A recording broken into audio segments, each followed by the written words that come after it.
नमस्कार. आरोग्यशाहीमध्ये मी वैद्य नमिता आणि मी वैद्य भाग्यश्री आपलं स्वागत करतो.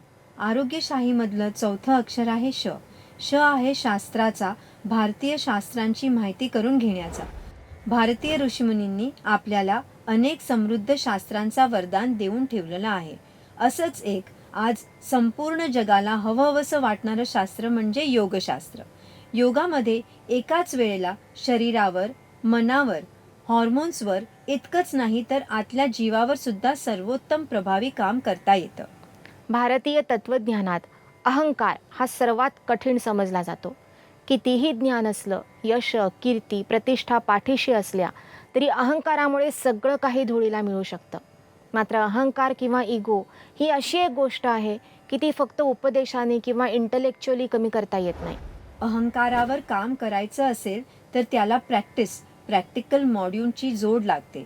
ज्या योगे कळत न कळत आपल्यातल्या या हट्टी तत्वावर काम होत राहतं, योग्य ठिकाणी नतमस्तक होण्याची शक्ती मिळते.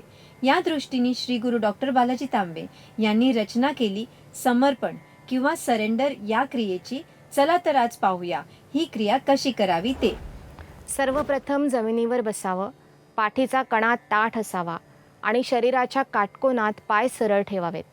प्रथम उजवा पाय आणि नंतर डावा पाय गुडघ्यामध्ये मुडपून वज्रासनामध्ये यावं.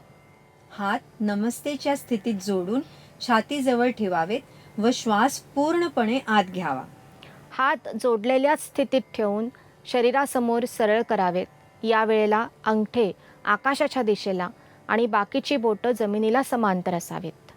करंगळीचे टोक गुडघ्याला टेकेपर्यंत हात खाली आणावेत. थोडंसं पुढे वाकून बोटांची टोकं जमिनीला टेकवावीत.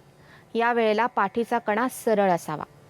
नजर हाताच्या अंगठ्याच्या टोकावर ठेवावी व श्वास हळूहळू बाहेर सोडत बोटांची टोकं जमिनीवर टेकूनच हात शक्य तेवढे पुढे सरकवावे. यावेळी पोट व छाती मांड्यांना टेकलेली असावी. श्वास पूर्णपणे बाहेर सोडून हात थोडेसे फाकवून डोकं जमिनीला टेकवावं. यावेळेला हाताचे तळवे जमिनीला टेकलेले असावेत.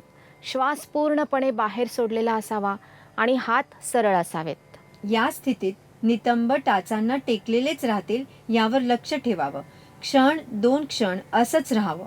दोन्ही तळवे पुन्हा एकमेकांना जोडून नजर अंगठ्याच्या टोकावर ठेवून आणि श्वास हळूहळू आत घेत हात जमिनीलगत ठेवून शरीराकडे सरकवत सरळ व्हावं. ताठ बसून हात छातीसमोर नमस्तेच्या स्थितीत आणून श्वास पूर्ण बाहेर सोडावा. श्वास आत घेऊन पुढचं आवर्तन सुरू करावं. या क्रियेच्या नियमित अभ्यासामुळे पाठीचा कणा लवचिक होतो, मानेला व्यायाम होतो, पचनक्रिया सुधारते, वायू सहजपणे सरायला मदत होते आणि सर्वात महत्त्वाचं म्हणजे समर्पणाची भावना निर्माण होते. योगशास्त्र आणि भारतीय शास्त्रातील अशाच महत्त्वाच्या गोष्टी जाणून घ्यायच्या असतील तर पाहत रहा आरोग्यशाही लोकशाही मराठीवर.